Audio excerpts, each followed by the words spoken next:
repentez-vous, car le royaume de Dieu est proche.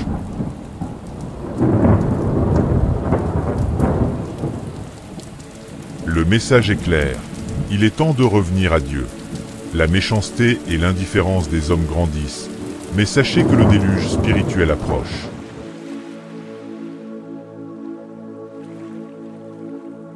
Les Écritures nous avertissent que dans les derniers jours, des temps périlleux viendront. Ceux qui choisissent de suivre le Christ Jésus et ses enseignements feront face à des persécutions, tandis que les méchants et les imposteurs continueront à prospérer, se trompant eux-mêmes et trompant les autres. Mais il y a de l'espoir. Il est écrit, « Continuez dans les choses que vous avez apprises et qui vous ont été enseignées par ceux en qui vous avez confiance. » La Bible regorge d'avertissements qui touchent tous les aspects de notre vie, sur la manière de vivre, les choix d'entreprise, ou même la façon de choisir un conjoint. Ces instructions ne sont pas des restrictions, mais des balises pour éviter les pièges de la vie et marcher dans la lumière. 2 avertissements ignorés dans l'histoire. Pour illustrer l'importance de prêter attention aux signes, évoquons 2 événements marquants où les avertissements ont été négligés, entraînant des conséquences tragiques. 1. La catastrophe de Pompéi. Pompéi, une ancienne ville romaine située en Italie, prospérait sous l'ombre du mont Vésuve, un volcan que les habitants croyaient éteint. Mais ils se trompaient lourdement. Les semaines précédant l'éruption du 24 août 79 après Jésus-Christ furent marquées par des signes inquiétants. De petits tremblements de terre se faisaient sentir de plus en plus fréquemment. La mer autour de la baie de Naples bouillonnait, les cours d'eau s'asséchaient, et les animaux fuyaient en masse. Malgré ces avertissements, personne n'a pris la menace au sérieux. Puis, le Vésuve est entré en éruption avec une puissance inimaginable, projetant une colonne de gaz brûlant et de cendres à des kilomètres dans le ciel. La ville de Pompéi a été ensevelie, figée dans le temps, rappelant à l'humanité le prix de l'insouciance. 2. Le naufrage du Titanic. Le Titanic, surnommé l'insubmersible, symbolisait la puissance technologique de l'homme. Mais dans la nuit glaciale du 15 avril 1912, il a frappé un iceberg, entraînant la mort de plus de 1500 personnes. Ce qui choque encore plus, c'est que le Titanic avait reçu au moins 5 avertissements d'autres navires signalant la présence d'icebergs sur sa route. Ces avertissements ont été ignorés. L'iceberg, comme souvent dans la vie, était plus grand et plus dangereux que ce que l'on pouvait voir. Les dégâts, invisibles à la surface, étaient mortels en profondeur. Un appel à prêter attention aux avertissements. De même qu'à Pompéi et sur le Titanic, des avertissements nous entourent encore aujourd'hui.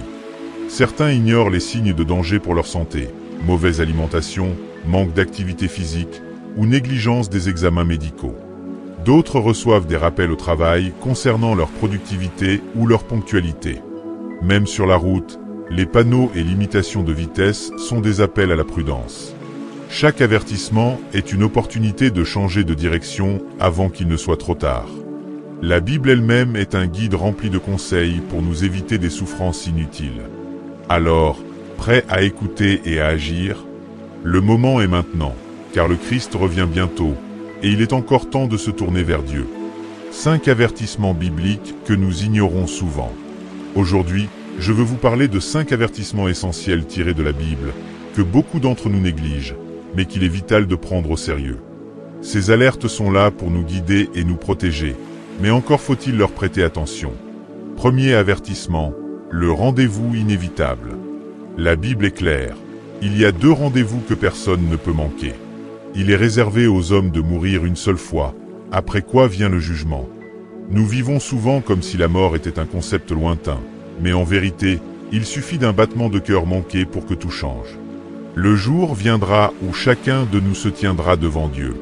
Matthieu 12:36 « Le jour du jugement, les hommes rendront compte de toute parole inutile qu'ils auront prononcée. » Imaginez un instant devoir répondre de chaque action, chaque pensée et chaque mot. N'est-ce pas une perspective qui pousse à réfléchir? Un pasteur a un jour dit « L'éternité peut sembler loin, mais en réalité, elle n'est qu'à un souffle. » David lui-même, dans le psaume 90:12, a prié en ces termes. « Apprends-nous à bien compter nos jours, afin que nous appliquions notre cœur à la sagesse. » Le temps est précieux, et chaque seconde que nous gaspillons est une opportunité perdue. Hier est passé, demain n'est pas garanti. C'est aujourd'hui que tout se joue. Pourquoi attendre pour se tourner vers Christ? Deuxième avertissement, la passerelle du cœur. Proverbe 83 nous exhorte: garde ton cœur plus que toute autre chose, car de lui viennent les sources de la vie. Ce passage est fondamental, car le cœur est le centre de notre être spirituel. C'est là que se joue le combat entre le bien et le mal, entre Dieu et les distractions terrestres. L'ennemi sait que si votre cœur est atteint, tout le reste suivra. David, conscient de cette réalité, a prié dans Psaume 141:4. Ne laisse pas mon cœur se tourner vers le mal, afin que je ne participe pas aux actes méchants. Le cœur est une arène où s'affrontent nos désirs, nos ambitions et notre foi. C'est là que nous décidons de prier ou de céder à la paresse, de nous plonger dans la parole ou de nous perdre dans les distractions du monde. Protégez votre cœur comme s'il était un trésor, car c'est exactement ce qu'il est. Troisième avertissement, l'humilité, une protection contre la chute. 1 Corinthiens 10:12 nous met en garde. Ainsi donc, que celui qui croit être debout prenne garde de tomber. La version amplifiée de ce verset va encore plus loin. Que celui qui pense être à l'abri de la tentation est sûr de lui prenne garde, car il pourrait tomber dans le péché. L'orgueil est l'un des plus grands dangers pour un croyant. Lorsque nous nous complaisons dans nos réussites ou que nous pensons que nous sommes spirituellement inattaquables, nous devenons vulnérables. L'humilité est une armure qui nous protège de la chute. Même en tant que chrétien, il est facile de tomber dans le piège de l'admiration de nos propres talents ou accomplissements. Lorsque nous nous croyons autosuffisants, nous risquons de nous éloigner de Dieu, consciemment ou inconsciemment. C'est pourquoi il est essentiel de rester humble et de reconnaître que sans lui, nous ne sommes rien. Une réflexion pour aujourd'hui. Ces 3 avertissements ne sont que le début. Prenons-les à cœur, car ils sont des rappels cruciaux pour vivre une vie alignée avec la volonté de Dieu. Chaque jour est une chance de corriger notre trajectoire et de nous rapprocher de notre Créateur. Le moment d'agir, c'est maintenant. L'orgueil et ses conséquences. La Bible avertit, l'orgueil précède la ruine et l'arrogance précède la chute. Proverbe 16:18. L'ennemi est un opportuniste. Il attend ces moments où nous sommes distraits par notre confort, notre succès ou notre autosuffisance. C'est alors qu'il frappe. Il est donc crucial de rester vigilant et de ne pas se laisser emporter par nos émotions, car elles peuvent être trompeuses. Comme le souligne 1 Corinthiens 10:12, que celui qui croit être debout prenne garde de tomber. Quatrième avertissement, la puissance destructrice de la langue. Les mots ont un pouvoir immense. Proverbe 6:2 nous rappelle, tu es lié par les paroles de ta bouche, tu es pris au piège par les paroles de ta bouche. Jacques, dans son épître, compare la langue à un feu de forêt capable de tout ravager. Bien que l'humanité ait accompli des exploits extraordinaires, marché sur la Lune, inventé des technologies révolutionnaires, elle n'a toujours pas réussi à maîtriser ce petit membre qu'est la langue. La langue, qui peut louer Dieu, est souvent la même que celle qui détruit les autres par les critiques, les mensonges ou les insultes. Les paroles peuvent bâtir ou détruire, encourager ou décourager. Il est donc vital d'apprendre à contrôler notre langue, car nos mots ont des conséquences, non seulement sur notre vie, mais aussi sur celle des autres. Cinquième avertissement, votre cercle d'influence. L'entourage est un autre élément crucial. 1 Corinthiens 15:33 avertit, ne vous y trompez pas, les mauvaises compagnies corrompent les bonnes mœurs. Proverbe 16:28 ajoute, un homme pervers suscite des querelles, et le rapporteur divise les amis. Les personnes avec qui nous passons du temps influencent profondément notre vie spirituelle et morale. Cela ne signifie pas qu'il faille éviter tout contact avec les non-croyants, mais que nous devons être sélectifs quant à ceux que nous laissons entrer dans notre cercle intime. Les mauvaises fréquentations peuvent semer le conflit, la division et même ruiner nos convictions. Les signes des temps et l'espérance. Matthieu 24:6-8 nous enseigne. Vous entendrez parler de guerre et de rumeurs de guerre. Une nation s'élèvera contre une nation, et un royaume contre un royaume. Il y aura des famines et des tremblements de terre en divers lieux. Ces événements, bien que troublants, sont les signes des douleurs de l'enfantement, le début d'un plan divin plus vaste. En tant que croyants, nous ne devons pas être alarmés. Tout cela a été prédit. Ces temps de troubles sont une occasion de raffermir notre foi, car, malgré les guerres, les conflits et les incertitudes, nous avons une promesse. Dieu est souverain, et son plan s'accomplira. L'importance de garder la foi et un cœur tendre. Dans ces temps troublés, nous avons besoin de foi et d'espérance en Jésus-Christ. Peu importe les guerres, les catastrophes ou les angoisses qui remplissent les gros titres, notre combat principal est celui de préserver notre foi et notre espérance. Même lorsque le mal semble s'intensifier et que l'iniquité abonde, nous devons veiller à ne pas permettre à nos cœurs de se durcir. La Bible nous avertit, parce que l'iniquité se sera accrue, l'amour du plus grand nombre se refroidira. Matthieu 24:12. Ce refroidissement spirituel est un danger réel à l'approche du retour de Christ. Le mal sera si omniprésent que beaucoup risquent de tomber dans un faux sentiment de sécurité, croyant vivre pour Christ alors qu'ils suivent leurs propres désirs et standards moraux. Un appel à la vigilance spirituelle. Nous sommes appelés à prier pour un cœur tendre, prompt à se repentir et à chercher la présence de Dieu.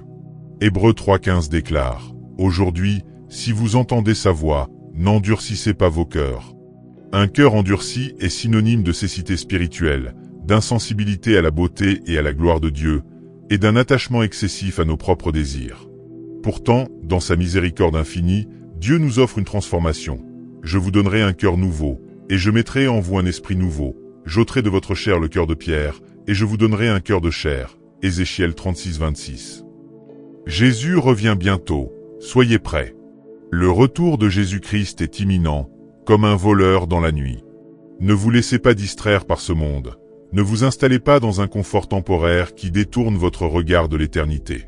Vivez chaque jour comme si Christ revenait demain. Prenez garde à ne pas tomber dans la tiédeur spirituelle. Mettez de l'ordre dans votre maison, demeurez dans la prière et veillez sur votre vie spirituelle. Ce monde regorge de distractions, de tentations et de pièges qui détournent notre attention de ce qui est véritablement important. Réfléchissez un instant. Vivez-vous réellement pour Jésus-Christ ou l'avez-vous relégué à une place secondaire, derrière vos désirs et vos priorités personnelles? Un dernier encouragement. Dieu ne nous abandonne jamais, même lorsque nous l'ignorons.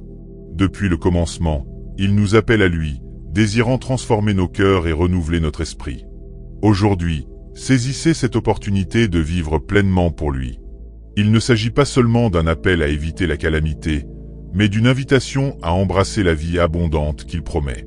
Soyez sensibles à sa voix, ouvrez vos cœurs à sa vérité, et marchez dans la lumière de son amour. L'invitation au banquet éternel.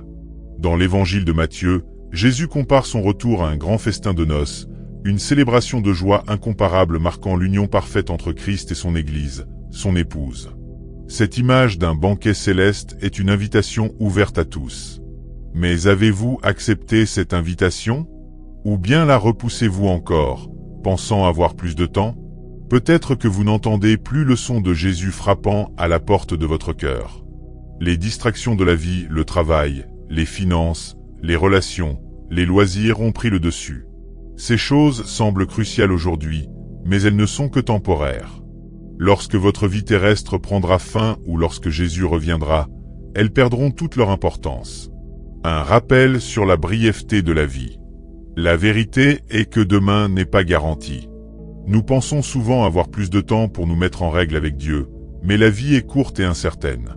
Ce que vous faites aujourd'hui a un impact éternel. Si Jésus revenait aujourd'hui, seriez-vous prêt à le rencontrer? Seriez-vous capable de dire que votre cœur n'était pas attaché aux choses éphémères de ce monde? Un appel à agir maintenant.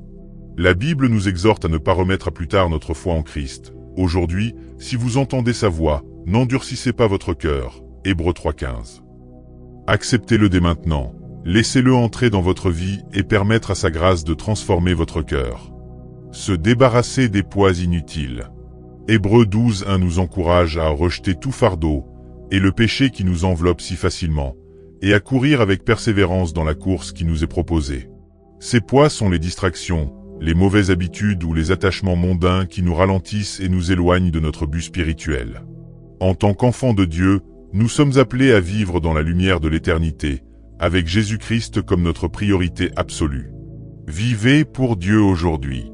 Le temps est un don précieux, et il nous appartient de l'utiliser avec sagesse pour servir le Seigneur. Mettez Dieu en premier dans tout ce que vous faites, même au milieu des défis. Ayez foi en lui, confiez-lui vos soucis, et vivez pleinement pour sa gloire.